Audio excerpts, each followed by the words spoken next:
So as we continue to talk about the strategy preeminence, inside of that is something called Maslow's hierarchy of needs, and it's something we probably all learned about in high school or college in psychology.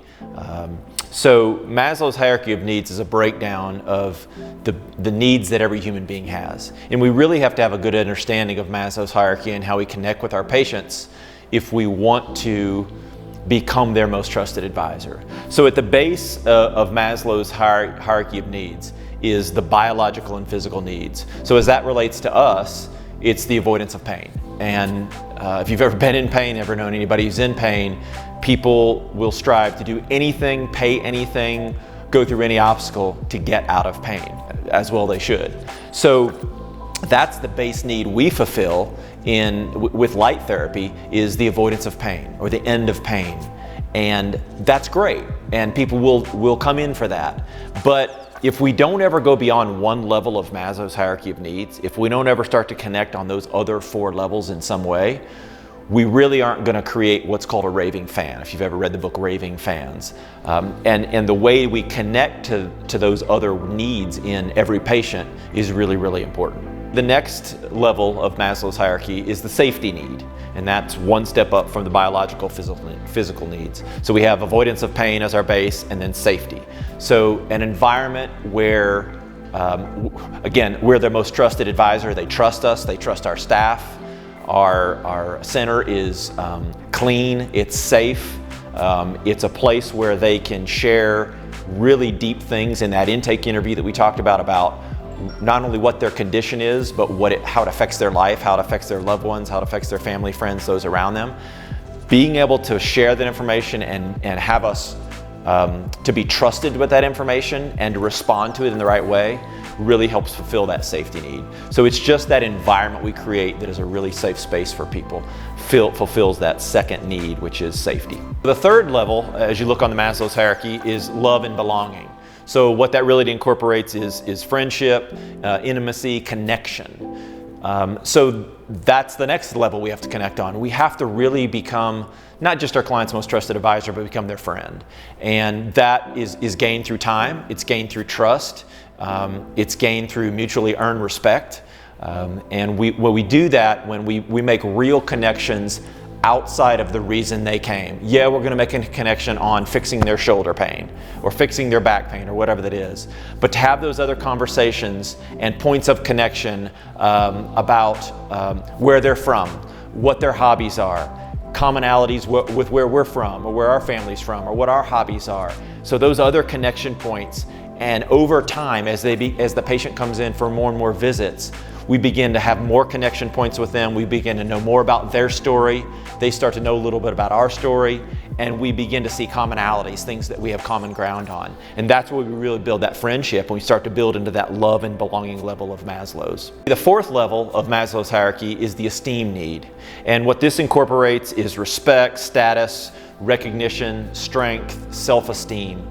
So oftentimes when people are coming into a light therapy center, they're in bad shape, they're in need, they have an injury.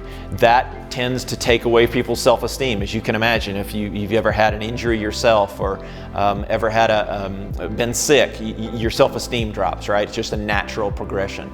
So we want to make sure that we're building into their self-esteem, that if they're encountering roadblocks in their progress, that we build them up, that we encourage them, that we help them see that they can get through these obstacles and get through to that goal. If they're struggling emotionally with just the pain or the stress of the injury and trying to recover from it, we want to help build them up in that area. So we really want to kind of convey to them that they're stronger than they think, they can be stronger than they thought they could be, they can get through this, they will get through this. I know in pain especially, when you're in pain, you have this myopic view that it's never going to get better. You're never going to get back to being able to do X, Y, and Z again. And it's never true. It's rarely true. So being able to reflect that back to the patient and build into their self-esteem, give them the goal, remind them that the goal is in sight, show them the progress they've made, and that we're going to be there to help them overcome obstacles, is really going to help build into that esteem. And we're going to continue to develop that friendship, and there's going to be that mutual respect. The last level of Maslow's hierarchy, the fifth level, is what we call self-actualization or self-fulfillment needs. And these are basically reaching your full potential and having a connection point and a significance and being a part of something bigger than yourself. As we, help those patients grow into the goals that they've set for themselves and the person they want to become, and it allows them to do the things they weren't able to do before, that just fulfills that self-esteem. But we want to be able to have that matter beyond them, to be a part of something bigger than themselves. And the way we do that is, it seems like a self-serving, is referrals. Like we go to a patient, we say, look, you've gone from here to here, you had this problem and now you don't, and you started on this level or this number on the scale and you went to this number, which is phenomenal progress. Who do you know that's got a condition or an issue like you have that we could also help get the same result you got? So not only does that seem self-serving, which it is, it gives us more business, more referrals, but it gives us more people we can help. It gives us more people we can help reach that goal that former patient got. And it gives that patient a way to be able to be a part of our team and plug back in and serve somebody else outside themselves. And that's a natural inclination for people when you've given them a fantastic result, is they naturally want to tell others, and they naturally start looking for people who are in the situation they were in, that they could get the same result. That builds into that self-actualization need. It gives them a connection point where they feel like they're contributing to someone else or society in a significant way, and it builds into that self-actualization, self-fulfillment need. So if we combine all 5 of those needs, we have now the perfect connection point to create a patient for life. Not that they're going to need us for life, but they're going to be a fan of ours for life. They're going to be a raving fan, and they're going to send us new people, and then they're going to send us new people we can touch, and new people we can help, new people we can build into and help reach that goal. And for us specifically, that's veterans. So what we really need to focus on is, yes, we meet the base need, the avoidance of pain need, but in all 4 of those needs, we want to make with every single patient a connection on each one of those other 4 levels. If you connect with at least 3 out of 5 of the Maslow's hierarchy levels with a client, a patient, then you create a raving fan. So we may not be able to connect with every single patient on all 5, but we've got to find 3. So we're going to connect with the base need, biological, physiological, on number 1, and then we've got to find with every other patient at least 2 other levels that we can make a connection. Now that's the minimum. 3 is the minimum. But if we can do all 5, we'll do all 5. So for every patient, you may be able to connect on the biological, physical, and patient A, it may be safety and love and belonging. On patient B, it may be esteem and self-actualization. It's going to be a little bit different for everybody because everybody's wired differently, but the goal is 3 out of 5. The goal is really 5 out of 5, but a minimum of 3 out of 5. If we do that, we become their most trusted advisor. We help them fulfill the things they wanted to fulfill. We build into Maslow's hierarchy of needs, and we create raving fans. We want to make kind of one more final point about the tour. We understand the short explanation for the laser and the long explanation. We understand the short explanation for the bed and the long explanation. And then we understand how to talk about all 5 of the reasons that people come in relation to the laser, in relation to the bed. But we really have to go beyond that and make it specific to that person. So when we do that tour and give the short explanation or long explanation for the laser, we have to tell them how it will fix their problem, not just the general information about lasers. So how it will fix their shoulder problem, how it will help them with their back problem, how it will help them with their traumatic brain injury, whatever it is. Same thing with the bed. When we get there, this is how it will help your problem. So when we've done studies of buyers across the world who have not purchased a product or service, and you go back and you survey those people that didn't purchase, and you ask them, why didn't you purchase a product or service? There's 2 main reasons, and it's really one reason tied together.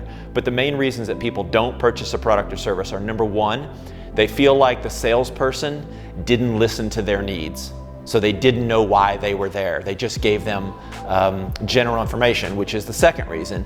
They felt like they got a general information tour and not something that was specific to their problem. So that's really tied into the same thing. It's not 2 different reasons. So we have to be very specific. Number 1, we have to give a tour, because we know that patients who are given an adequate and proper tour convert at a higher rate than patients who are just given information at the front desk and sent on their way. And second, we have to tie it back to their problem. We're going to tell them what we know about laser the short explanation, what we know about the light bed, but we're going to relate it to how it fixes their shoulder, their back, their TBI, whatever it is. So make sure that we're tying it back and fixing the problem that they're there for. So oftentimes when a patient comes through and you do kind of the meet and greet in the intake form, you do the tour, they're going to not convert, right? They're not going to make a decision. They want to go home and think about it or talk to their spouse, all normal things. But those are called objections. So we really want to look at how we overcome those, because what we don't want to do is just say, oh, okay, well, hope you come back and make that decision. We don't want to pressure them. We want them to think it through, sleep on it if they need to, talk it over with friends and family. For sure, it's a big decision to go down this path, but we know ultimately it's for the best interest. We know there's nobody that's going to come in that's not going to benefit from light therapy.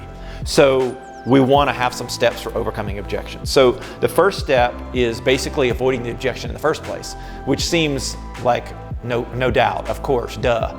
But what that really means is if we've done a good job in that intake interview and in that tour, knowing who they are, what they're there for, what the problem is, how long they've had it, what it keeps them from doing, what their goals are, what their dreams are, what they want to be able to achieve. If we've done a good job with that process and we've done a good tour and we've related each modality, the laser and the bed, specifically to fixing their problem, there really shouldn't be any objections, right?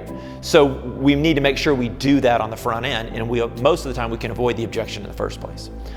The second way we avoid objections is when a patient voices an objection, we don't immediately argue them down. We don't immediately respond with our pre-programmed pattern comeback for that objection.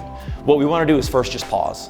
We want to let that objection kind of sit in the air for a second and just pause and take a breath before we answer. So the third thing we want to do is we want to soften that objection. And the way we do that is we give that objection validity.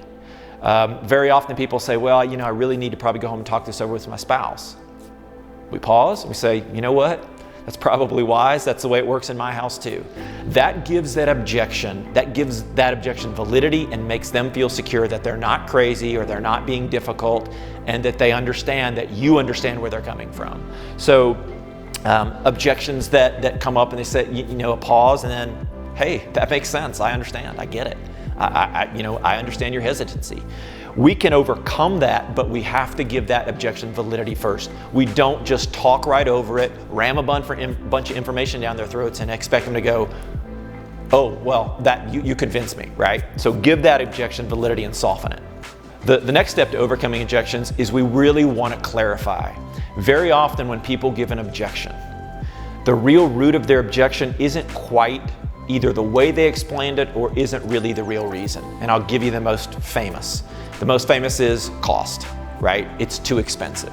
Well, that's not really the objection. So let's say an example that somebody's going to come in for light therapy, and the course of therapy is going to cost them $300, and they say, it's too expensive.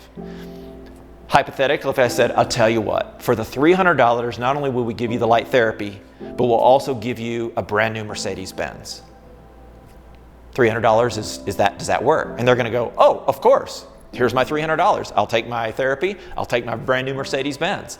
So it wasn't really cost. It wasn't that they couldn't come up with or didn't have the $300. The objection was not the cost. The objection was, you haven't given me enough value. You haven't shown me enough value for me to spend $300 yet. So we want to make sure that we clarify that objection. So the ways we do that are we say, thanks for pointing that out to me. I get where you're coming from, but can you explain that to me in a little more detail? Kind of tell me what you mean by that. Look, there may be somebody who comes in and literally they don't have $300. They've got, they're a student, right? They got $15 in their bank account and rent and car payment are due. That's different, but very rarely is the cost the real objection. It's something beyond that. It's the value. So remember, cost is what you pay, value is what you get. So we want to clarify and make sure we understand that correct objection. The last way we overcome that objection is we address it.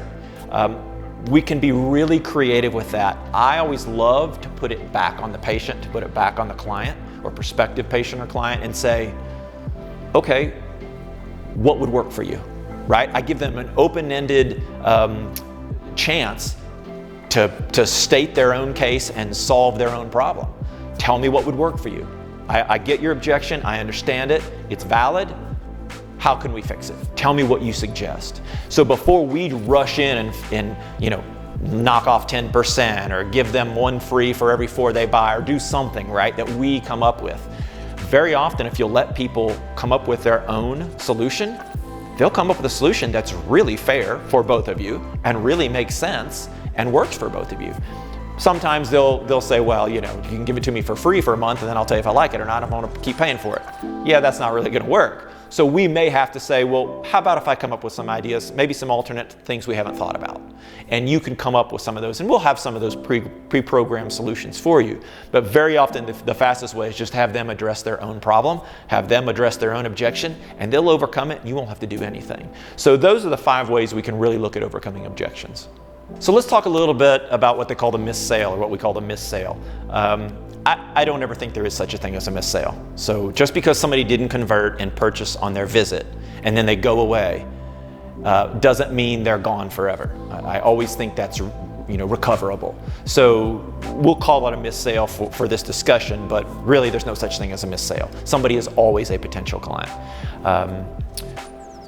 So the first thing we want to look at when we talk about the missed sale is we try and not let that guest leave after their first visit without booking their next visit, right? Because it's the face-to-face that does it all. You're not going to do a lot of conversion on the phone or via email or via text. Some, that's kind of the way the culture has shifted, but not a lot. It's still face-to-face. It's still trust face-to-face. It's still touch the product, see it in action, maybe get a one session or get a demo, right? But it's that face-to-face. So our goal is to make sure that we get them some reason to come back. And we'll talk more in detail about kind of how we do that and those hooks we use to get people who haven't converted back in for their second visit. But the real goal is to get that face-to-face. So we want to make sure that we're doing that without pressuring. We don't want to browbeat them. We don't want to put a ton of used car salesmen, if you're a used car salesman, I apologize, used car salesman techniques on people to gimmicky stuff to get them back in or put them pressure on them to, well, I can only offer you this discount if you sign up right now. We're never going to do that. That's the opposite of good selling. But we do want to make sure we get another face-to-face. The second way that we address a missed sale is we immediately follow up. And this is one of the things that most businesses do very, very poorly. A prospective guest or patient or a client will come in, they'll not make a sale, they'll not convert, and then the staff will say, I guess we just missed that one, and they'll never follow up. So the first thing we want to do is within 24 hours, first thing we want to do is the day they leave, we want to send them a follow-up email. Hey, Joe, thanks for coming in. It was great to meet you. So sorry you're dealing with this shoulder pain. I hope you see the ways that we addressed the laser, and we kind of recap what we told them. Here's how the laser is going to help your shoulder. Here's how the light bed. Here's the course of treatment. We thought that first phase would be about 2 weeks. We need about 6 sessions. And we think we can get you from A to B, right? We just refresh everything we talk with them about. And then maybe at the end of that, first contact, first day email, we offer them some kind of little hook to come back in, right? Second thing we do is the next day, we make a follow-up call. And we call them and we just check on them. So we don't call them with a sales pitch first. We just call them to check on them. Hey, Joe, just want to see how you're feeling after your session yesterday. Did your shoulder make any improvement? How'd you sleep? Seen anything else kind of unexpected? And then we say, well, let's talk a little bit about kind of going forward from here. You got a good result. Let's get you back in. Let's try it again. And let's put you on a course of therapy or course of treatment and see if we can get you that result you were talking about and get you back to active lifestyle. So we want to make that call. Third thing I love to do that most people and most businesses don't do anymore is after that call, we've taken some notes on that patient from their first visit, that intake form and interview, and all our discussions. Like we've taken notes on all random discussions that we think are random, we put in their client notes. We've gotten that email out to them. If we've gotten any response, we jot those notes down. The phone call, any response from that, we jot those notes down. And now, immediately after that phone call, I want to look at all the notes and all their patient profile, and I want to write a quick, handwritten postcard. Nobody writes handwritten postcards anymore. When somebody gets a handwritten postcard in the mail, they're kind of shocked. but it means a lot to people. And it's very short, maybe 3 or 4 sentences, and it relates back to the conversation. It relates back to the problem, the reason they came in, and it relates maybe back to some other conversation that we had about some other point of connection, hobbies, where we're from, those other things. But it's more personalized. And we drop that in the mail the day of or the day after the phone call. So basically someone who hasn't converted is a missed sale, but they've gotten the day they leave, they've gotten an email from us. The day after, they've gotten a follow-up phone call or voice message. And 3 or 4 days, 5 days after that, they get a handwritten postcard in the mail. We've had 3 touches, 3 more chances to get them to come back in and convert.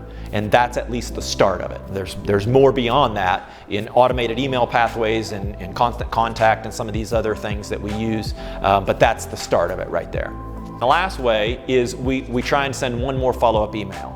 This email is going to be more science-based or more validity-based.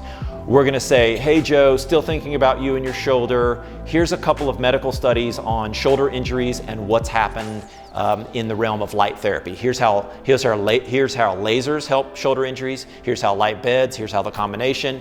Here's how fast people recover. Here's a famous athlete that had rotator cuff surgery and here's how they recovered. Here's a person just like you.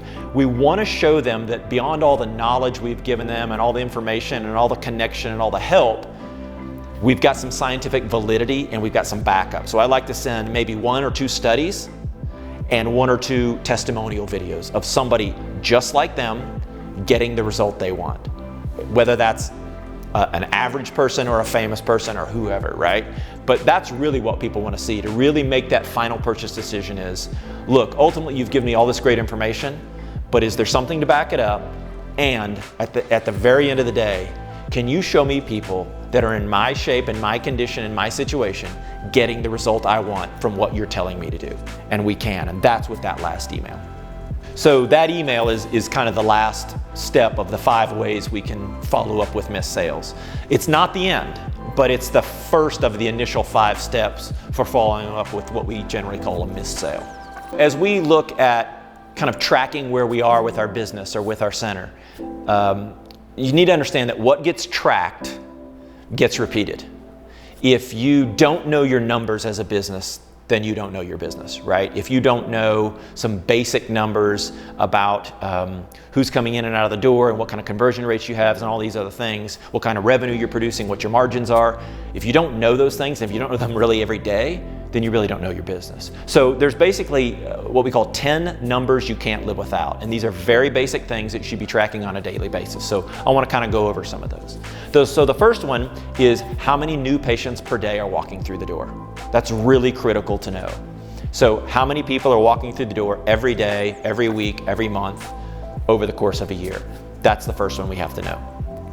The second thing we've got to know, a number we can't live without, is how many of those new people that are walking through the door per day are we converting into patients? How many are actually signing on the dotted line and starting and paying for the therapy? And that's really, really critical. How many conversions, how many people convert? Are we at 10% of everybody that walks through the door, which would be atrocious? Are we at 30%? Still not good. Are we 50% or higher? Moving in the right direction. But for what we're doing, a therapy, a light therapy, where we're talking about the Maslow's base need of getting people out of pain, highly motivated people, our conversion rate should be very, very high. The third thing we need to track and we need to know is the number of active patients we have today. Like how many people are actively engaged in a course of therapy or course of treatment.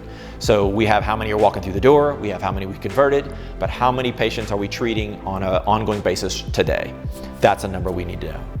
Conversely, the next number we need to know is how many inactive patients we have. Now, just kind of like I don't believe there's anything as a missed sale, I don't believe there's anything as a patient who's never going to come back and they're gone. Unfortunately, people will heal and recover. That's the fortunate part. The unfortunate part is they go hurt themselves again in some of their injury. Either they re-injure the same injury or they have a new injury. And we want to make sure that we're the first place they look to, that most trusted advisor to come back and fix that problem. So we want to know at all times how many inactive patients we have. And when a patient is inactive, when we bring, like use Joe in his shoulder, when Joe comes in, we fix his shoulder and he's done, he's not done forever. What we call inactive patients are sleeping beauties, because there will come a time where the right technique, the right bit of information, unfortunately the right life situation, the right kiss is going to wake them back up and they're going to become active patients again. We hope that doesn't happen. We hope that we fix their issue one time and it never comes back or they never have another one. But we know people, as they age, decline, and as we heal from one thing, we kind of emboldens us to go do more stupid things and get hurt again. So we know that we're going to have them back. So we want to keep in constant contact with all our inactive patients. We want to be at the front of their mind. Those sleeping beauties need to be always primed and ready to come back. We don't want to set them and forget them. We want them to come back, so we need to maintain that constant contact. The next number we need to know is the average length of time a patient is active. Is that 2 weeks and then their problem solved? Is that 4 weeks? Is that 6? Is that months? We need to track that. We need to know how long a patient stays active. The next number we need to know on top of that is the average amount that they're paying for the therapy. So we begin to build a profile of our patients. How long are they active? How much are they spending while they're active? And that gives us kind of that number of what that client's value is, not as a person, but financial value, and that's a separate value. So on top of the average price they pay for the therapy is there anything additional that they purchase from us other than the therapy? Are there any retail items? Are there anything we sell at the front desk? How much are patients on average spending on those items as well? So we combine those two items and we get our next number, which is what we call the lifetime value. And lifetime value is split up in a couple ways. We have the lifetime value of the therapy, right? What's the average they paid and how long do they stay active? And then we have the lifetime value of the additional services or goods. What's the average they paid and how much did they buy? And when we combine all that, we get the lifetime value of a patient. That lets us know when a new prospective patient walks in the door and we convert them, how much they are on average going to bring to our business over their patient lifetime with us. That gives us a specific number, whether it's going to be $325.72, whatever that number is. That way we know from month to month how to increase that, how to bump that up, how to increase that dollar value that they're bringing. And that gives us what we know as lifetime value. And that's a critical component for every business. So all these numbers we've talked about kind of feed into lifetime value, and we really want to know lifetime value. One thing we want to talk about is goals for you and your staff, because those are really, really important. We have goals for sure to get people out of pain, to get people healed, to get people recovered, to get people better, to get people back to the lifestyle they've always wanted to have. That's our overarching goal, no doubt. But we have some goals for the staff that we can set for them that are both short-term and long-term that help motivate them. When we first talk about goals, we want to make sure there are a couple things. Number one, that they are aggressive, that they're challenging, but they're not unattainable. If you set unattainable goals for yourself and your staff, you're just going to be continually discouraged because you're never going to reach them. So they should be challenging, but doable. They should start off in very small increments. What we want to do for our staff is build self-confidence. And we want to make that first goal that we give them pretty easy to achieve and help them knock that one out of the park pretty quickly. And then we want to up that goal a little bit and have them get that one. And then we want to continually increase these goals, both the length, the amount, the time, whatever it is. The challenge needs to continually increase, but we're building off a foundation of somebody on a staff or a person who's already knocked off the first 3 goals you gave them quite easily. So we're going to build that slow over time. So the goals need to be achievable. Second thing is they need to be trackable. We don't want to give someone a totally random goal. Is okay, staff, this month we're gonna see more people. We're gonna help more people. We're gonna grow the business. How do you track that? You don't, right? So we want to make sure it's trackable. We have a number, we have a dollar amount, we have a conversion rate, whatever that is, we want to make sure that number is trackable. So what we do with our staff is we can kind of set that dollar amount for the month. What we want to see many new patients, we want to convert it this much, and we want to drive this revenue. We can set a conversion rate. We want to see, for every patient we see, we want to convert 90%. 9 out of every 10 that walk through the door for this month, that needs to be our conversion rate. So we want to set those goals in very trackable and easy ways for our staff to understand.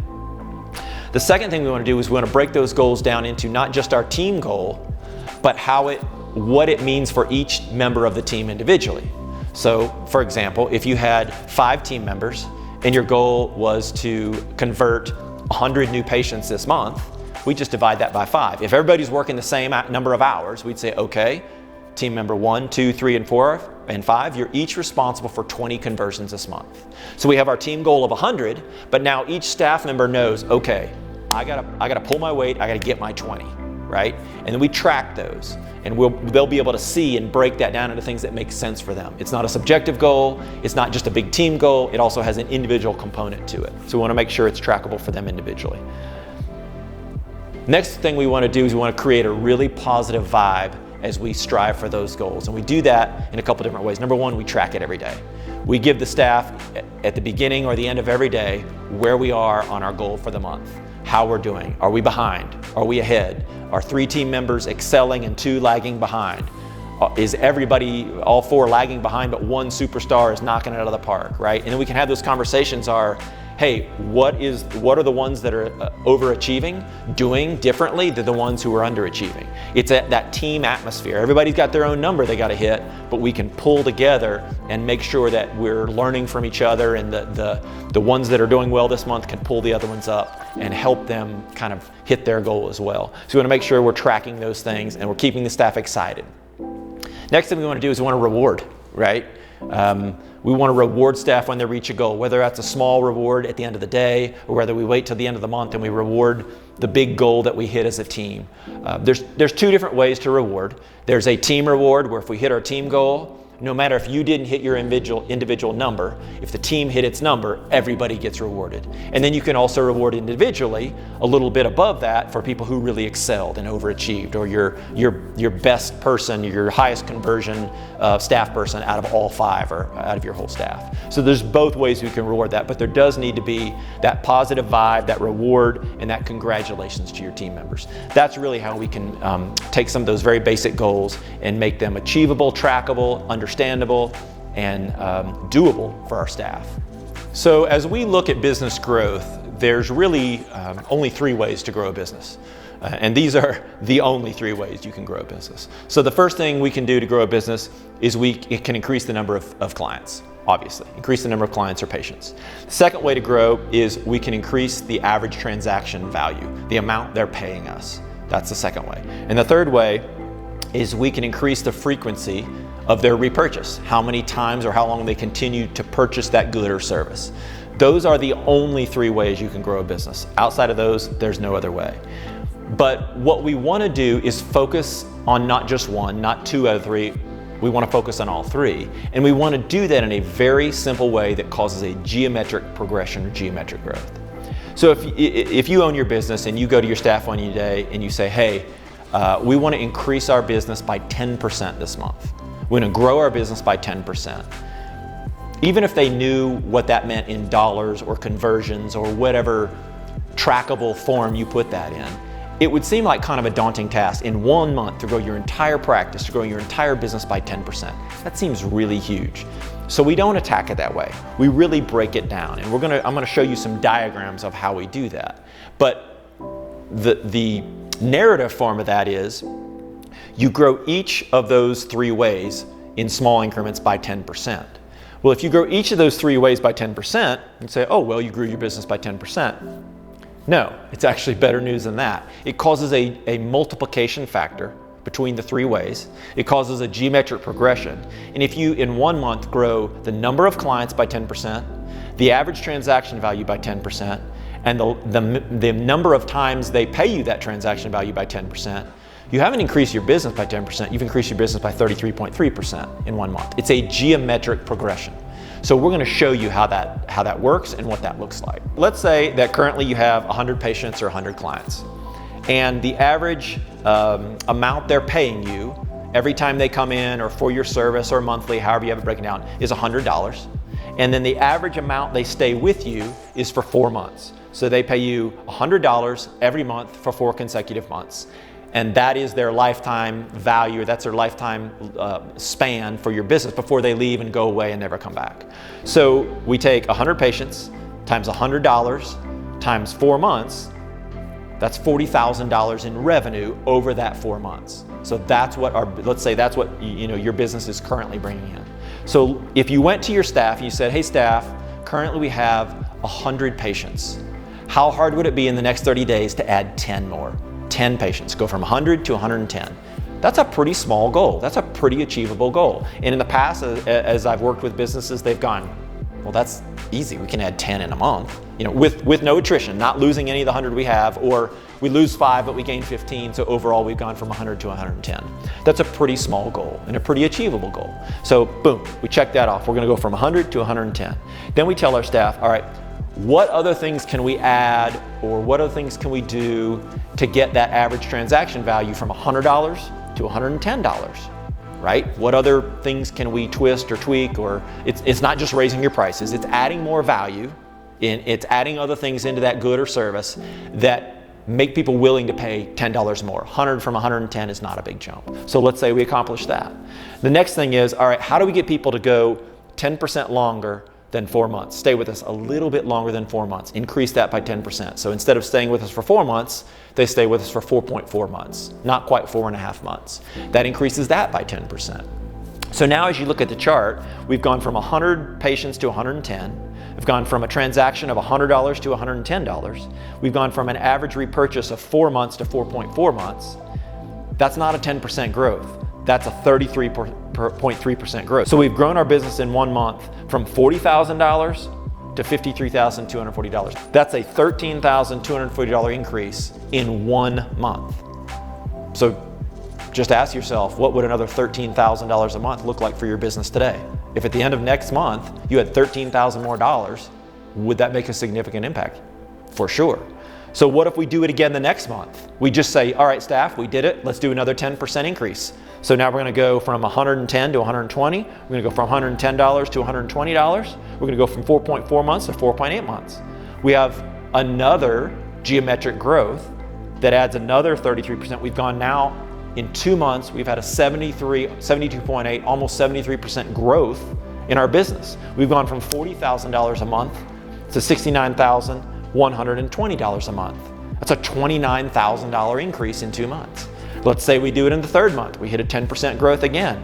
We go to 130 patients. We go to $130. We go from 4.8 months to 5.2 months. We now have 120% growth in our business in 3 months. We go from $40,000 monthly revenue to $87,880 monthly revenue. We've more than doubled our revenue in 3 months. Now, it doesn't mean it's gonna happen in 3 months. Let's say it happens in a year. What business wouldn't want to double their growth inside of 1 year? I think it's easy to do in 3 months. I think it's been done. I've seen businesses do it. I've worked with businesses that have done it, but everybody's got their own growth rate and their own time frame. The point of it is, there's only 3 ways to grow your business, and we need to focus on all 3 areas at the same time, not just one area, and that causes a geometric progression. That causes that multiplication factor. And this is how businesses literally explode in what seems to be overnight. Now we know it's not overnight. We know there's been years of hard work that laid that foundation, but this is how we can have that rocket ship growth very, very quickly by combining that geometric progression of all 3 of these factors.